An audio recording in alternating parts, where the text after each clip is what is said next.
बागेश्वर धाम के जितने पगला हैं तुम सब सावधान रहना, इन सब के चक्करों में नहीं पड़ना, मुस्कुरा देना क्या कौन कह रहा, तुम तो सीताराम जपो।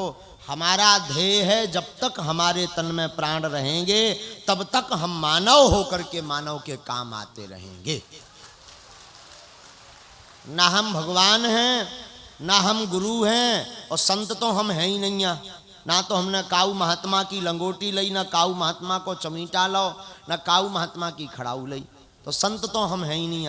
आज एक और बढ़िया होगा, आज गुरुजी हमारे ब्याह की जय बोल गए हैं। हाँ और हद तो जा हो गई, गाड़ी में बैठे बैठे भी गुरुजी कह रहे थे, बोले डेट ऐसी रखना विवाह की कि हम बारात में आ सकिए ताकि हम ठुमका लगा पाए। भाड़ में गाओ तुम और करो तैयारी, अपन हाँ चल रहे हैं, लेकिन गाना बदलवाने पड़े है। आज मेरे यार की शादी की जगह तुम्हें नौ बनवाने पड़े, आज मेरे गुरु की शादी है।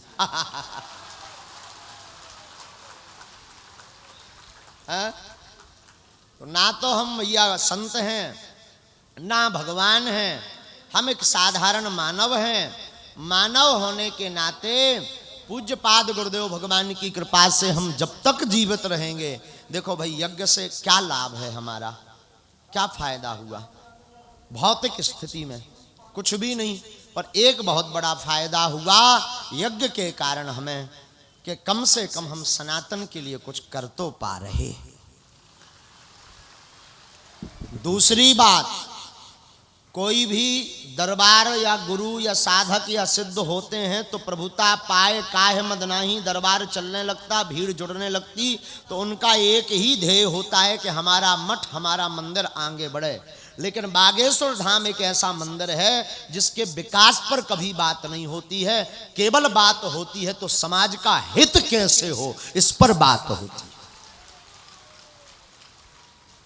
तो हमारा ध्येय मठ मंदिर बढ़ाने का नहीं है, हमारा ध्येय तो है कि घर घर में राम मंदिर होवे। हमारा ध्येय तो घर घर में राम बनाने का है, राम के पागल बनाने का है, राम के भक्त बनाने का है, ताकि जन का कल्याण हो और जितने रावण आगे के लगे जे फिर रहे इनको विनाश होवे। तीसरी बात, हम सिद्धांत के बहुत उल्टे हैं, हमारी बातों पर ज्यादा गौर करके स्मरण किया जाए। अगर साधारणता तुमने हमारी बात उपयोग कर ली तो बिना ठटरी बरे नहीं रोकने हैं। हाँ ये और बड़ी बात है, इसलिए जो भी हम बात बोलें उस पर बड़ा स्मरण करके बड़ी गंभीरता से। एक व्यक्ति देखिए यहाँ पर आज तो कला कीर्तन भी है, हमारे दादा भी आ गए। तुम्हारी चर्चा हम कई कथाओं में दादा कर लेते हैं और वो तुम्हारे ढोलक वादक की चर्चा कर लेते हैं।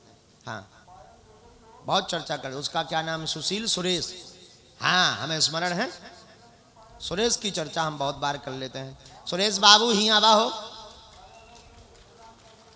ये वही सुरेश बाबू हैं जिनकी चर्चा हम अक्सर कथाओं में बोलते थे कि एक बार ये हमारे दादा कीर्तनकार, इनको दादा दादा सब कहते हैं तो हम भी कहते हैं, तो कीर्तनकार आप जो है माठ साहब एक बार एक मंदिर गए, मंदिर में दर्शन करने जाना था।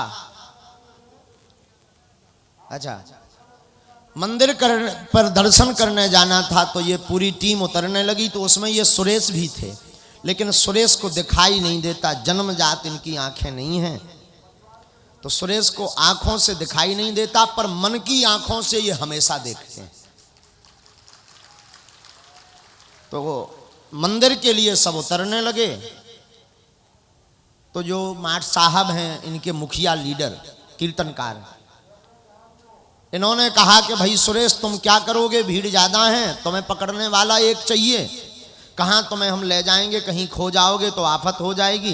एक काम करो तुम गाड़ी में ही बैठे रहो, हम लोग दर्शन करके आते हैं, अब तुम तो दर्शन कर नहीं पाओगे। बात भी सही, चूंकि जन्मजात चक्षु है नहीं है, नेत्र है नहीं है, तो तुम यहीं गाड़ी में बैठो। इतनी बात कह करके माठ साहब उतरने लगे, पूरी टीम उतरने लगी, तो सुरेश ने टोक करके कहा कि दादा नहीं हम चलेंगे। तो माठ साहब ने पूछा क्यों चलेंगे, इसने बहुत करोड़ों का जवाब दिया, और अक्सर हम अपनी कथा में इस गाथा को पूरा सुनाते हैं। इसने करोड़ों का ये जवाब दिया, बोले दादा भगवान ने हमें आंखें नहीं दी तो ये तो निश्चित है कि हम भगवान को नहीं देख सकते, पर हम मंदिर इसलिए जाएंगे कि भगवान को हम भले ही ना देख पाएं कि कैसा वस्त्र पहना, कैसी माला पहनी, कैसा श्रृंगार है, कैसा रूप है, हम भले ही ना देख पाएं, पर भगवान तो हमें देख लेंगे कि हम कैसे हैं।